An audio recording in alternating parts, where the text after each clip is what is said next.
Eric, just how's Devo Davis? How's he progressing so far? Yeah, I mean, I think that Devo's done a good job of kind of understanding the concepts of what we're trying to do.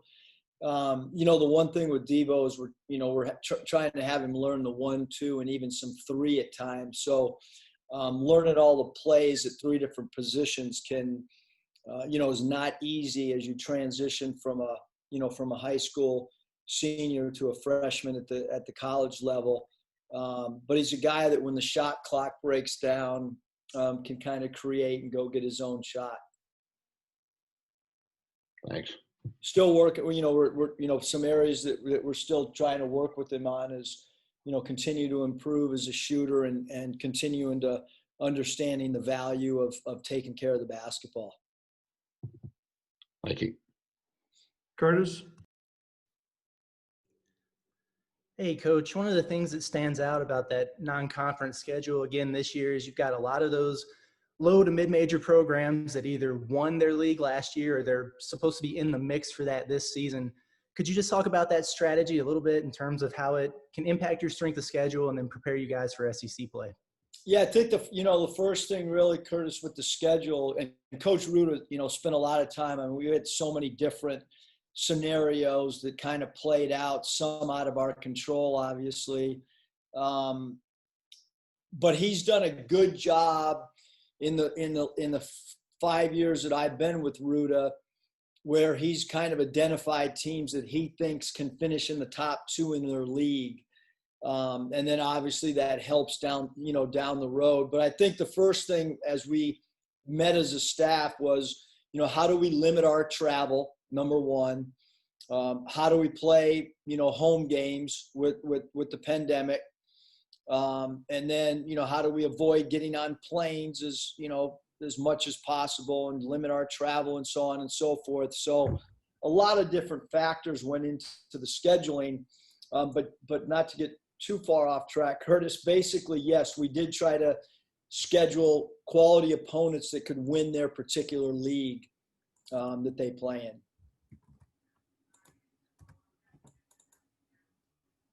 Bob? Eric, just how do you feel about the schedule overall, the non-conference and the conference? And with OU, I mean, it makes sense not to play them in Tulsa, obviously, right now. Does that series get pushed back a year? What's kind of the status of that series? Yeah, I mean, the plan is that the series will just, basically, we skipped this year, because it was all done for obviously to try to get a large fan base, both, Oklahoma and Arkansas. And so didn't really make as much sense.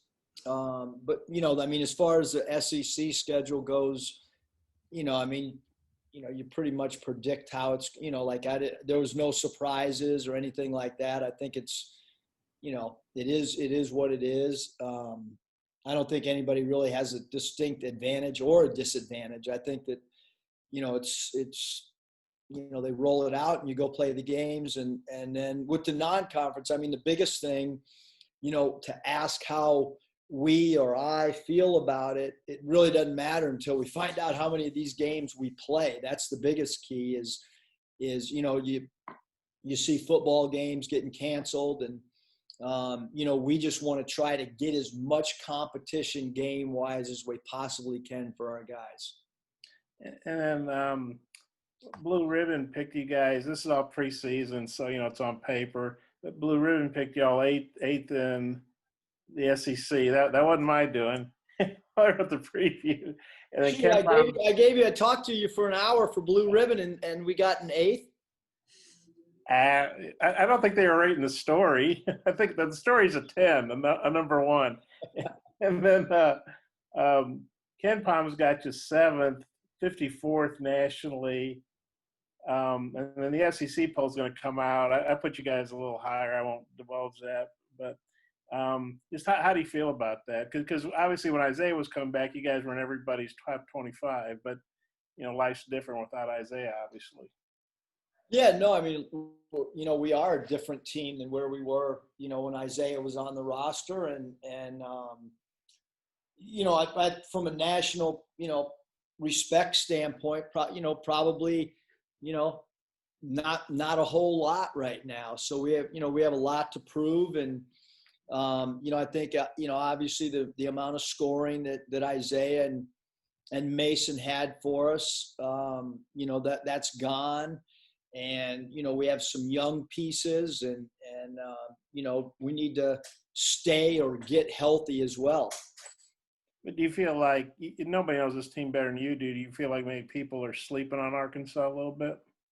I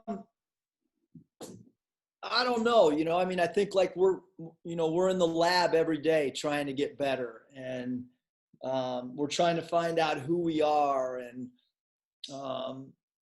I don't feel like myself or the coaching staff dictates roles or style of play. I think that, through this amount of time together, the guys kind of identify their own roles and they identify the style of play based on what suits, the personnel we have. And so, I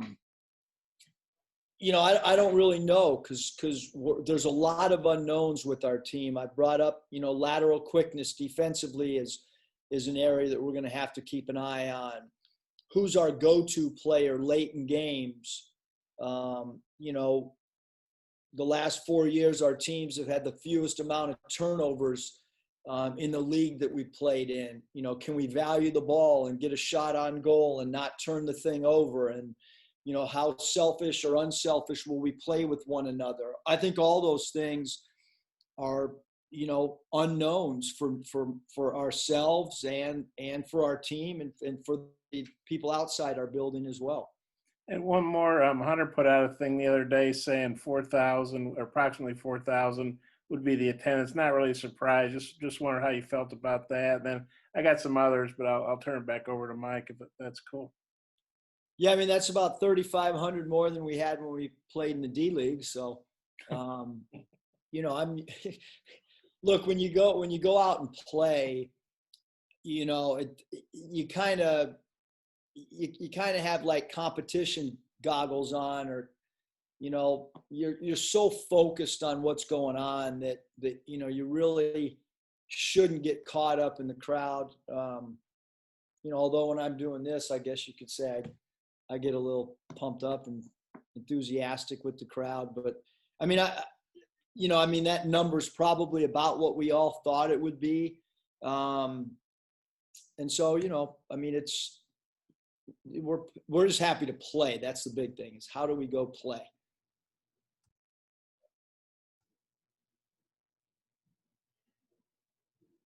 Hutch, you're up next. I didn't hear Mike. I got a couple of scheduling questions for you. I noticed that all of the non-conference opponents, they're from like bordering states, not too far away. Was that kind of by design? Yeah, not by design, kind of, but for sure. We wanted people that could get here without getting on airplanes, if need be. So that was a 1,000% Hutch. That was something that Coach Ruda and I and administration had talked about for sure. And then also, y'all, you mentioned how like football games have been getting canceled. Teams are like adding games at various points during the season. Do you have teams like on standby in case a game falls through because of COVID? We haven't put any phone calls out or whatever, but just like every AD's got in his top drawer, he's got a list of coaching candidates. We have a list in our top drawer, a list of, programs that we would call if in fact need be at the last minute for sure. Not in my drawer, but in Coach Ruda's drawer. Scotty? Hey, Coach, what intrigues you most about the two road games at Tulsa and Oklahoma State, and how are those two games going to challenge your guys? Yeah, I think one, Scotty, it's good that we have two road games, and I like the fact that we can bus to those games. Tulsa had an incredibly great year last year. They're well coached. They're tough. And then obviously Oklahoma State, has one of the premier players in the country in Cade Cunningham and a potential lottery pick and some other really good pieces around him. So, I think both those games are really, really good games. Obviously, the Big 12, anytime you get an opportunity to play a Big 12 team is good. And then, like I said, Tulsa last year was one of the surprise teams in the entire country. Last one for you. Just how's Jalen Williams coming along? What are some of the traits of his that you like? Jalen's done really, really done a fabulous job. He talks a lot. He's bought into the system with 2 feet. He plays really, really hard. He's in this gym working on his game every single day. Maybe has been our most consistent 5-man thus far. Certainly our most consistent 5-man of his durability of being on the floor every day. He can shoot the 3. He can put the ball on the deck. He's a good passer. He's a willing passer. He rebounds his area.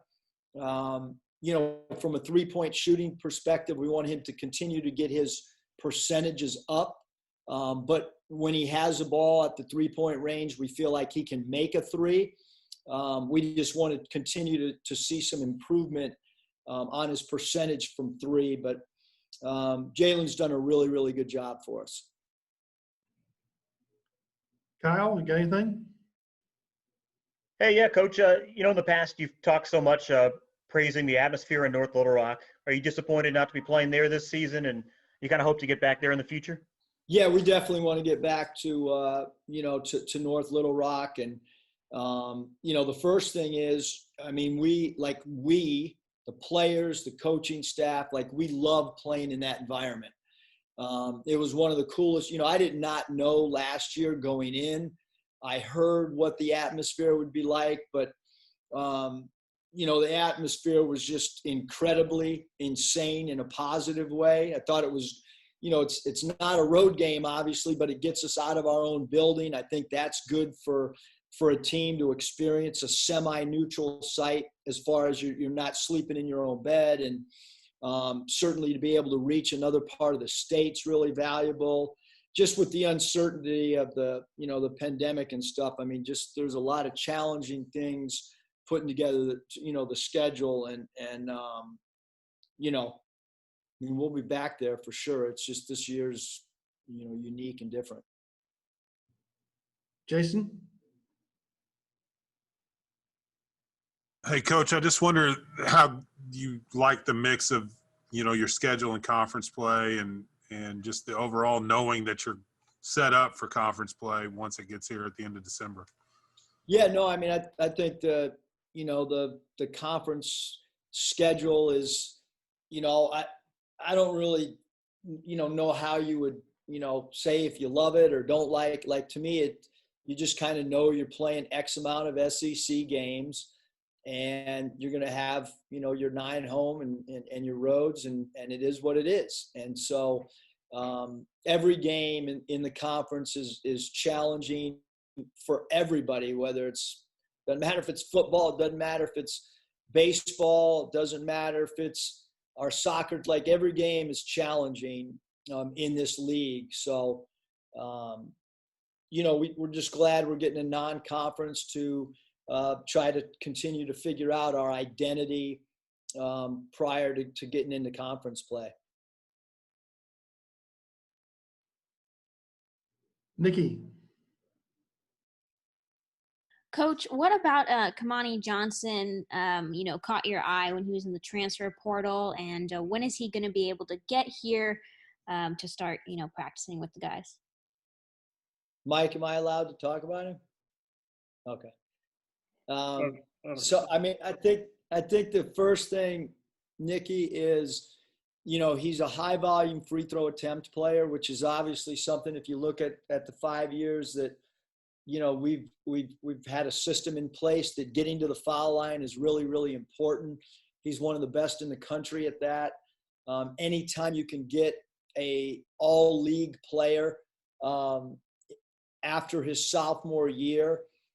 He's a proven player, good rebounder, active, plays really hard. And maybe the most important thing is, because I have such great respect for Coach Walker, is knowing that he comes from an environment that he's been coached. Coach Walker's teams play really, really hard, and they're aggressive and tough-minded. So I think that added, to the excitement level as well, knowing that he played for Coach Walker. And then he'll be here, when we start second semester. Dorian, you have a question? Hayden? Okay, Dorian, go ahead. No, I was just going to say I'm good. I don't know if Hayden has anything. Yeah, Coach, just a quick one. I was just wondering about DeVaughn Davis, just his adaptation, how he's been, how he's adjusted on the fly, and just a local guy, obviously right up the road from Little Rock here in Jacksonville, how Devo's doing. Yeah, Devo's, as I told Nate, Devo's done a really good job of he's playing 3 different positions for us, the 1, 2, and maybe a little bit at the 3. Really good dribble driver, really good creating his own shot. We want to continue to work on his player development, becoming a more consistent 3-point shooter, and continuing to understand that we want to get a shot on goal, and we have to value the basketball and just tighten up any turnover type situations. Randy, saw you came in late. You got a question for Coach? All right, Hutch, go ahead. Yeah, Coach, I think last time we talked, you mentioned y'all were going to do a COVID Cup. Has that started, and how do the teams kind of split up for that? And is the Red-White game part of that COVID Cup series? It is, Hutch. Today we'll have some refs today, and we'll get some competition in today to be a part of this, COVID Cup. Obviously the red and white, and then we'll probably have another game or 2 internally, between, closed doors, where we continue to have competition. But we do have a running scoreboard right now of what each player is individually, what their record is in any competition that we do in practice. So we've never really done that, but when you walk into our building, there's a scoreboard with each player's name and their record on our live segments. Curtis? Hey, Coach, during fall camp, Coach Pittman talked a lot about cross-training his guys at different positions and kind of spreading out and giving equal reps to everyone, just because everything's so uncertain with COVID. Is that something that you guys are doing as well as a staff? I mean, I think, I love that term that Coach Pittman used. I mean, we've kind of used the positionless term, and we tell our team every day, because, we have a first team, a second team, and then we have a third team that's kind of a mismatch of guys playing different positions and so on and so forth. And I tell guys all the time that, if you want extra, minutes, so to speak, in a game, your ability to play multiple positions and understand the sets, both offensively and defensively, and the schemes that we have, allow you more of an opportunity to get minutes. So, yeah, I do think it's really, really important that players try to learn more than one spot. Some guys, Justin Smith is playing 4 positions for us, and he knows all 4 positions. Other guys, I won't, point any one. Some guys are struggling to know one position. And a lot of guys have 2 positions down, and but you play a team sport, and you've got to know your position for sure. But if I call a play and you don't even know a play is being run for you, and you go to the wrong spot, like, I'm not going to put you in a game. It's pretty simple. And so there's a guy or 2 that still has to do a better job of understanding our plays. And if you don't know plays, and it doesn't matter what sport you play. I mean, if you can't execute a squeeze bunt, you're not going to play baseball. And if you don't understand, the spacing in our transition early offense, then you're not going to get in the game. Randy, I don't know if you heard me earlier, but you have a question? Hold on, you're muted, Randy. Still on mute. Now you're good. All right, let's roll. I heard you talk about the 3 teams. You've got them broken into. Have you, Eric, on the other hand, established any kind of rotation yet? Wow, Randy, I don't know if I've heard anyone call me Eric in a long time. Coach. I'm older than you. I know. You can call me whatever you want. Yeah. Okay, go. You threw me off by calling me by my first name. Shoot again, Randy. I'll get my bearings straight. One more time. Coach Musselman, you talked about having your players broken up into 3 different teams. Have you been able to establish, though, any kind of rotation? Yeah, that's a good question, Randy. I think it's still evolving. That's one of the terms we keep using is we're in the lab. We're still experimenting with different things. And I do think that there's been a solid 7 that have kind of formed who that group is. And then who 8, 9, 10, and so on. I'm not really sure about that, Randy, but I do feel really confident, at least in my mind, who that 7 is right now, based on playing unselfish, based on understanding, the schemes. I feel good about 7, but we got to keep working, and that's why you have more time.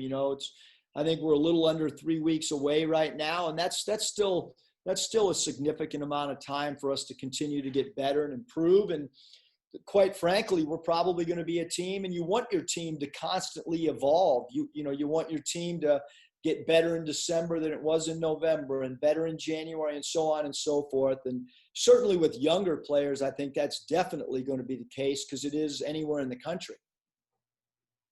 Okay, Bob?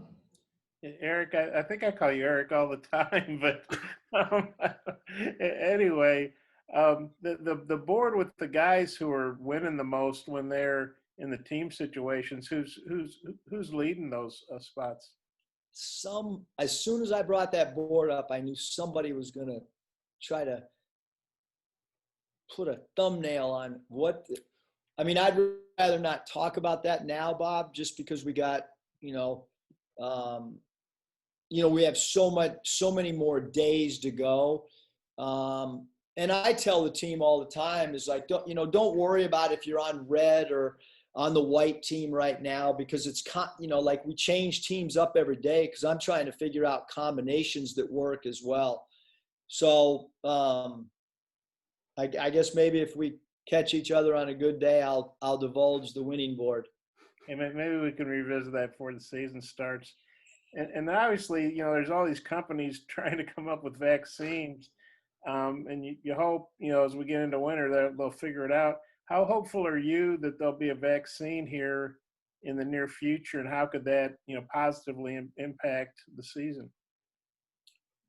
Wow, that's way over my pay grade. That's way over my IQ. Way over my IQ. I just know that my wife tells me every day, and not that anybody wants to hear it, but